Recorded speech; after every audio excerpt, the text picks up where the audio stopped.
During this month, I've learned two tenses in Spanish, presente and pretérito perfecto. No, that's not my approach at all. During this month, I've read my Spanish textbook and this stage is over. Now, no more grammar, only real Spanish. Hi! In this video, I'll talk about my first month of learning Spanish. It's so cool when you know nothing about the language and then after a month you start reading in it and even understanding it sometimes. Let me say right away that my videos don't teach Spanish. In my videos, I share how I learn languages. For me, it's essential to find optimal language learning techniques that allow me to learn any language easily and quickly. Because I'm an ordinary human being, just like you. I mean, I have a job and other responsibilities. The thing is, I just don't have a lot of free time for language learning.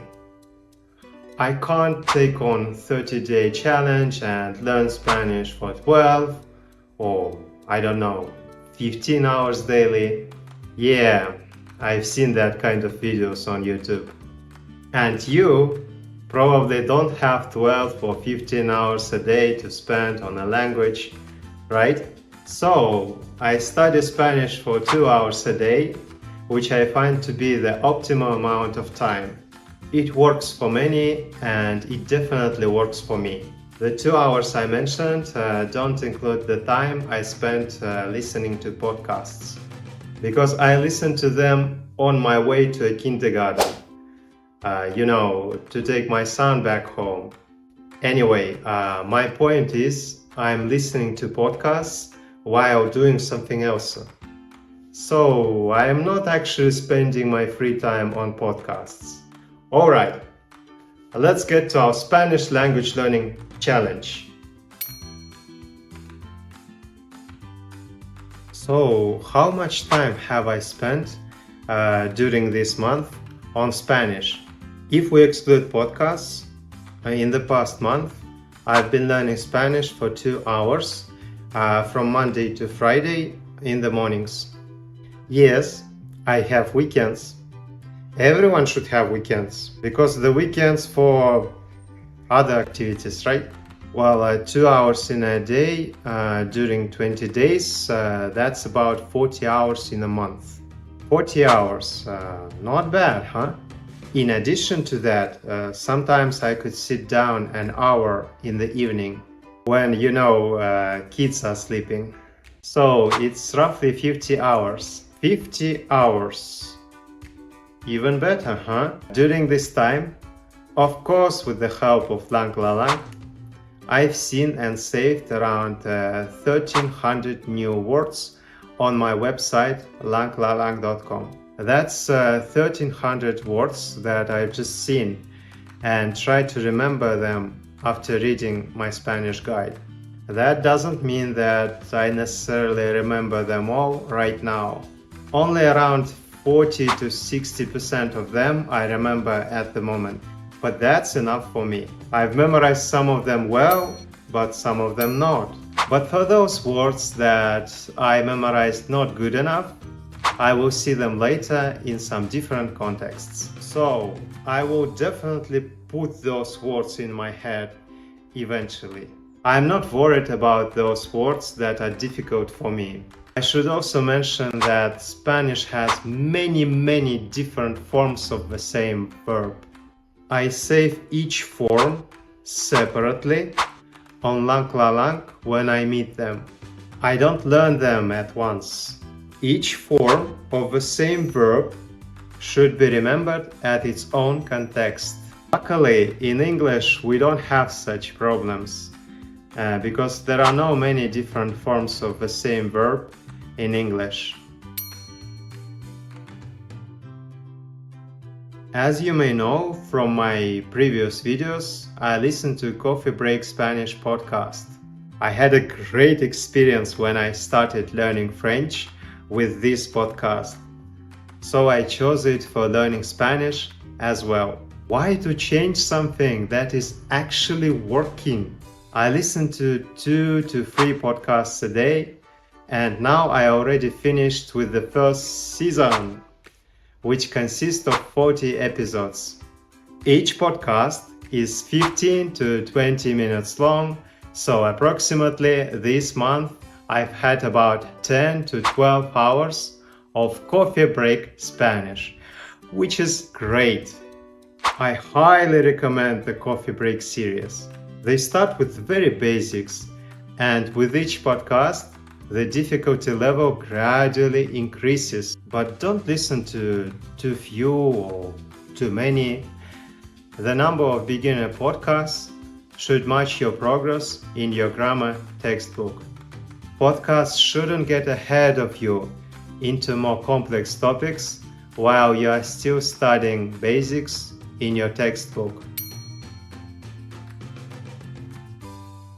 Of course, there are some difficulties in Spanish, like when the verb combines with the preposition. For example, dímelo, which means tell me this, or hablale, meaning speaking to her. Or in Spanish, pronouns can be dropped, and you have to understand from the verb who it refers to, whether it's I, you, he, she, they. There are some things that I've never seen in other languages, but the key is to get more input. And input we are getting through reading and listening. Then everything becomes much more easier. There were also moments when I didn't fully remember the Spanish pronunciation rules. I've met this word in the text and mispronounced it. I pronounced it like llueve, but in the podcast, I heard the word and corrected my pronunciation. Now I know that it is llueve, or maybe I'm still mispronouncing it. Anyway, podcasts are very helpful in these cases, which is why you should listen to them. Next time, I'll read the word correctly and pay more attention to double L. By the way, I finished reading the beginner Spanish textbook. I haven't done any exercises from my textbook, just reading the material and saving new words on langlalang.com. I don't intend to read anything else about grammar. This stage is over. My next goal was to choose a YouTube channel for Spanish beginners, made in Spanish only, so I could get a real Spanish input. I found this channel. I learned Spanish with SpanishPod101.com. It's not entirely in Spanish. There are many speakers, but 2 speakers I like the most are Diego and Efrain. Now I'll read the subtitles for their episodes by copying them on my website langlalang.com and save all the new words. I'll watch the episodes after reading subtitles. That's the plan. Why did I choose Diego and Efrain? First, they speak very slowly. Second, the topics emphasize new words, not grammar. Third, they use simple vocabulary. I'll definitely switch to another channel where they use more complex and faster Spanish as soon as I feel like it's too easy for me to listen to those 2 guys. Sorry, Diego and Efrain, I won't be with you forever. Well, I'm considering creating a video on how I select resources for reading at different language levels. What are your thoughts? If you'd like to see such a video, please let me know at the comments. You can also ask any questions in the comments to this video. So the plan for the next month is as follows. I'll copy subtitles from Learn Spanish with SpanishPod101.com channel, read them on my site langlalang.com, and save all the new words.